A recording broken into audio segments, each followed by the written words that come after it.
Yeah, so here's a great big artist conch. This is a great example because that's what they look like on top. They're sort of a brown gray, and this one's quite thin, so I'm pretty sure it's the artist conch, not the Ganoderma brownie.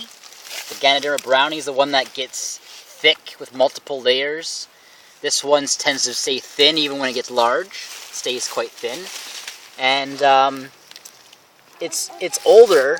It's older and rotten. I wouldn't use this one for tea because the bottom is rotten out, and but this is a good example of what they look like on top. Amy. And so this one, you want to use them when they're nice and white on bottom,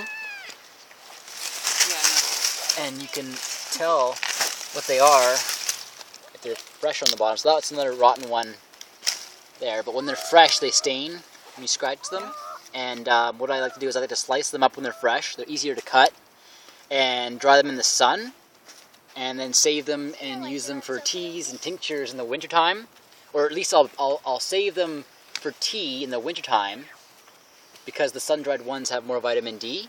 And then the ones that I don't dry in the sun, let's say it's not sunny out and I have to dry them inside in a dehydrator, I'll keep track of those ones, and I'll drink those ones in the summer when there's a lot of sun, when there's a lot of sun out, and I don't have to worry about getting enough vitamin D.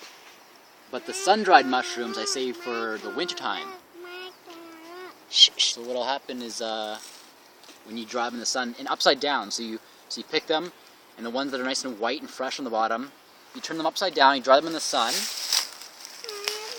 and those are the ones that you would use for in the wintertime. And slice them like. Well, like when they're how thick a slice is. yeah, so when they're big like this, like half an inch or an inch. But when they're small, you can dry them whole. If they're like this size, this isn't fresh. But if they're about this size, they can be dried whole in the sun. But if they're really, really big, like this one, then you want to slice them thin.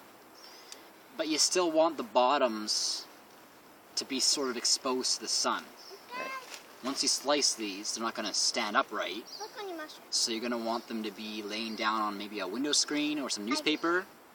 But you definitely want the bottoms to be getting a lot of light, a lot of sunlight. Okay. And so not only are you drying them for free without having to use any power, like with a dehumidifier or dehydrator, you're also getting more vitamin D that you can use as a supplement.